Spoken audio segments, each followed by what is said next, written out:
तो इस लेक्चर में हम लोग बात करेंगे क्वांटम इफिशियंसी के बारे में। क्वांटम इफिशियंसी के बारे में। Quantum efficiency. ठीक है। तो एक बात तो आपको समझ में आ गई होगी। कौन सी बात? कि आपका जो फोटो केमिस्ट्री है, फोटो केमिस्ट्री आपका फिजिकल केमिस्ट्री का वह ब्रांच है जो हम किसी फिजिकल केमिस्ट्री की वह ब्रांच जिसमें हम किसी फोटोकेमिकल रिएक्शन के बारे में पढ़ते हैं। फोटोकेमिकल रिएक्शन कहने का मतलब ये हुआ कि ऐसा रिएक्शन जो लाइट के प्रजेंस में होता है। अगर आप लाइट के बारे में बात करोगे तो लाइट का डुअल नेचर मैंने ऑलरेडी बात कर रखी है कि जो आपका लाइट होता है वह वेव की तरह भी बिहेव करता है, और साथ ही साथ पार्टिकल, जो लाइट होता है उसका पार्टिकल नेचर भी होता है। और जो लाइट होता है आपका, वो फोटान के रूप में होता है। यानी लाइट जो होता है आपका फोटान से मिलकर के बना होता है। फोटान से, what is photon? Photon is packet of energy और बंडल ऑफ एनर्जी। ये ऑलरेडी हमने सब फर्स्ट लेक्चर में ही बात किया। अब क्वांटम इफिशियंसी के बारे में आप बात करते हो। आप जानते हो जब कोई फोटोकेमिकल रिएक्शन होता है, जब कोई आपका फोटोकेमिकल रिएक्शन होता है, तो कोई भी फोटोकेमिकल रिएक्शन हो उसमें दो प्रोसेस, आप कोई भी केमिकल रिएक्शन हो उसको दो प्रोसेस से गुजरना पड़ता है। जो पहला आपका प्रोसेस होता है उसे हम बोलते हैं प्राइमरी प्रोसेस। क्या बोलते हो? Primary process. और जो दूसरा प्रोसेस होता है उसको आप क्या बोलते हो? Secondary process. Secondary process. Secondary process, ठीक है। प्राइमरी प्रोसेस में क्या होता है? प्राइमरी प्रोसेस में आपका जो रिएक्टेंट मॉलिक्यूल होता है वह फोटान को एब्जॉर्ब करता है, और फोटान को एब्जॉर्ब करके एक्साइटेड हो जाता है। क्या हो जाता है? एक्साइटेड हो जाता है। और सेकेंडरी सेकेंडरी प्रोसेस में ये जो आपका एक्साइटेड रिएक्टेंट मॉलिक्यूल है वो आगे चल करके आपका किसी दूसरे स्पीसीज में चेंज होता है। यानी यहाँ पे एक फोटोकेमिकल रिएक्शन होगा। क्या होगा? आपका प्रोडक्ट का फॉर्मेशन होगा। ये रिएक्टेंट आपका आगे चल करके प्रोडक्ट में चेंज होता है। तो यानी यहाँ पे जब आपका एक्साइटेड रिएक्टेंट मॉलिक्यूल आपका फोटोकेमिकल चेंज के अंडर को जाता है, यानी जब when an excited reactant molecule undergo photochemical change, then it is called secondary process। ठीक है। और आप दो लॉ पढ़े हो, ग्रोथस लॉ एंड ग्रोथस लॉ। आप दो लॉ ऑलरेडी पढ़ रखे हो, ग्रोथस लॉ एंड आपका कौन सा लॉ था? Stark Einstein law. ठीक है। Einstein law. ग्रोथस लॉ बोल रहा था कि केवल वही फोटान आपके फोटोकेमिकल चेंज कर सकते हैं जो रिएक्टेंट मॉलिक्यूल द्वारा एब्जॉर्ब किए जाते हैं। यानी only those photon can bring a photochemical change which are absorb by reactant molecule. ठीक है। और स्टार्क आइंस्टीन लॉ के बारे में बात करोगे तो स्टार्क आइंस्टीन लॉ क्या बोलता है? ये लॉ कहता है कि आपका only only one photon absorb by one reactant molecule. यानी एक रिएक्टेंट मॉलिक्यूल केवल और केवल एक ही फोटॉन क्या करता है? एब्जॉर्ब करता है। और मान लो कि कोई रिएक्टेंट मॉलिक्यूल है, वह एक फोटॉन को एब्जॉर्ब करके आपका प्रोडक्ट में चेंज हो जा रहा है। ठीक है।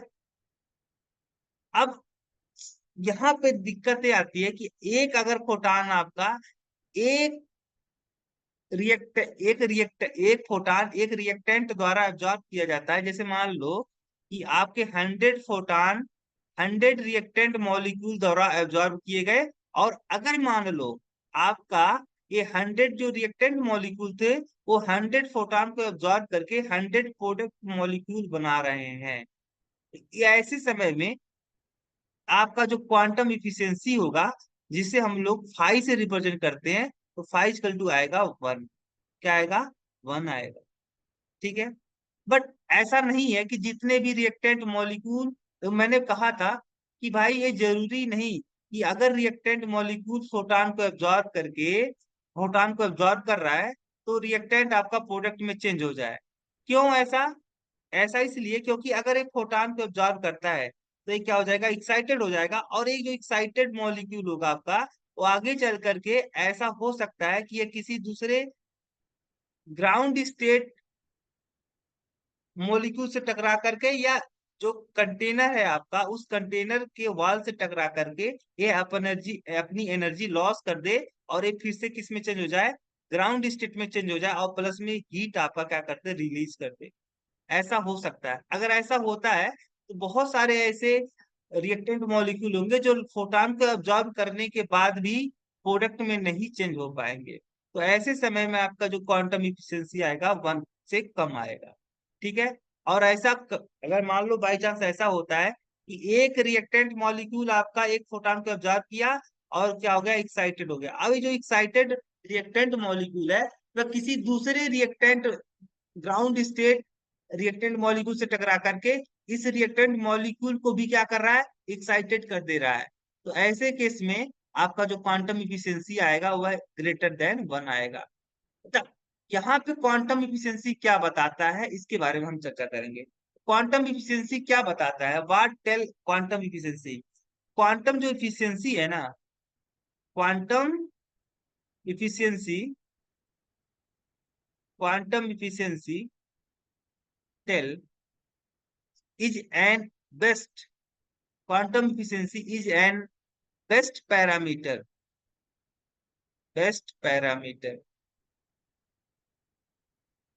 जो क्वांटम इफिशियंसी है ना, वह फोटो केमिस्ट्री में एक बेस्ट पैरामीटर के तौर पे यूज किया जाता है।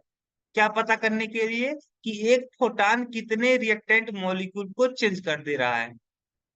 बेस्ट पैरामीटर क्या करने के लिए? क्वांटम इफिशियंसी एक बेस्ट पैरामीटर होता है बताने के लिए। क्या बताने के लिए? कि how much how much how much reactant molecule reactant molecule are how much reactant molecule are converted into product. How much reactant molecule are converted into product by one photon? एक फोटान कितने reactant molecule एक reactant molecule कितने एक photon कितने reactant molecule को product में change करवा पा रहा है, इसी को हम लोग एक पैरामीटर के हेल्प से समझेंगे। ठीक है। जिसे हम लोग बोलते हैं क्वांटम इफिशियंसी, और क्वांटम इफिशियंसी को हम लोग रिप्रेजेंट करते हैं फाई से। किससे? फाई से। Quantum efficiency are represented by phi. ठीक है। और जो फाई की वैल्यू होती है वह क्या होती है? तो फाई इक्वल टू होता है आपका number of reactant molecule which are converted into product which are converted into product और divide by total number of proton. ठीक है। ये आपका एक इंपॉर्टेंट इक्वेशन, यहां से एक इंपॉर्टेंट रिलेशनशिप निकल के आया। Phi equal to number of reactant molecule which are converted into product divide by total number of proton. अगर इसी को आप दूसरे टर्म में लिखना चाहोगे तो आप लिख सकते हो phi equal to amount of reactant which are converted into which are converted into product और divide by number of Einstein यानी कितने, how much mole of reactant molecule are converted into product divide by number of Einstein. ठीक है, इस तरीके से भी आप क्या कर सकते हो, रिप्रेजेंट कर सकते हो। ठीक है, इस तरीके से। अगर आपको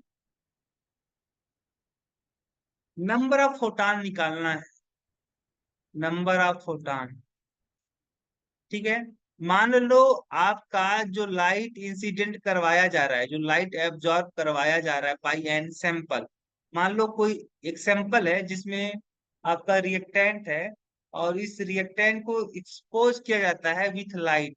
तो लाइट क्या करेगा, लाइट में जो फोटान होगा वो एब्जॉर्ब कर लिया जाएगा बाई रिएक्टेंट मॉलिक्यूल। ठीक है, किसके द्वारा एब्जॉर्ब कर लिया जाएगा, रिएक्टेंट मॉलिक्यूल द्वारा एब्जॉर्ब कर लिया जाएगा आपका फोटान। ठीक है, अगर आप बात करते हो कि कितने फोटान आपके एब्जॉर्ब किए जा रहे हैं, तो मान लो ये जो लाइट आपका एब्जॉर्ब हो रहा है, इस लाइट की जो absorb energy of absorb radiation, energy of absorb radiation, what is IABS, IABS is energy of absorb radiation. ठीक है, what is IABS, IBS is energy of absorb radiation. ठीक है, अब इसके अगर आप निकालना चाहते हो नंबर ऑफ फोटॉन, तो आपको लिखना पड़ेगा क्या, एक कितना आपका energy, energy of absorb radiation, और divide by what, energy of one photon, energy of one photon, energy of one photon. जितना एनर्जी आपका एब्जॉर्ब किया जाता है उसको आप डिवाइड कर दोगे एनर्जी ऑफ वन फोटॉन से। ठीक है, तो आपका आ जाएगा नंबर ऑफ फोटॉन। अब एनर्जी ऑफ वन फोटॉन कितना होता है आपको पता ही है, एक फोटॉन की जो एनर्जी होती है वह होती है एच न्यू। कितना होता है, एच न्यू होता है। ठीक है, एच न्यू होता है। अब इसी तरीके से अगर आप बात करते हो amount of photon, amount of photon, या इसी को क्या बोलते हो, number of Einstein, number of Einstein,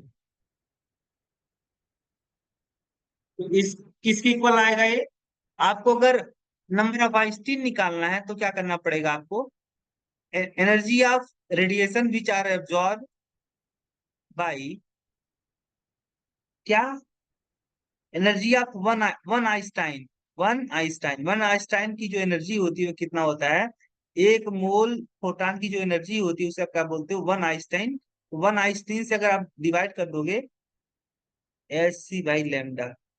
ठीक है, या इसी को आप IABS डिवाइड बाई, इसको आप कैसे लिख सकते हो, इसको आप लिख सकते हो 12/λ।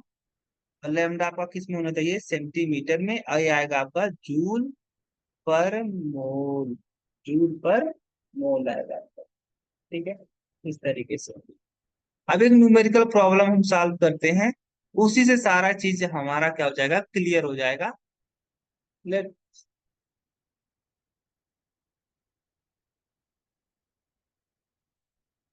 यहाँ पे क्वेश्चन इस तरीके से है कि सी आपका दिया है, कंसंट्रेशन दिया है 26 इंटू मल्टीप्लाई बाई 10⁻⁻6 मोल पर लीटर, और एब्जॉर्बेंस आपका दिया 0.5, एल दिया है आपका 1, और ए की वैल्यू पूछ रहा है, तो एज कल क्या होगा, जाई सी एल, जाई की वैल्यू कितना दिया है आपका, जाई की वैल्यू निकालनी है, ए की वैल्यू दी है 0.5, जाई की वैल्यू मुझे निकालनी है, सी की वैल्यू आपका इस तरीके से है,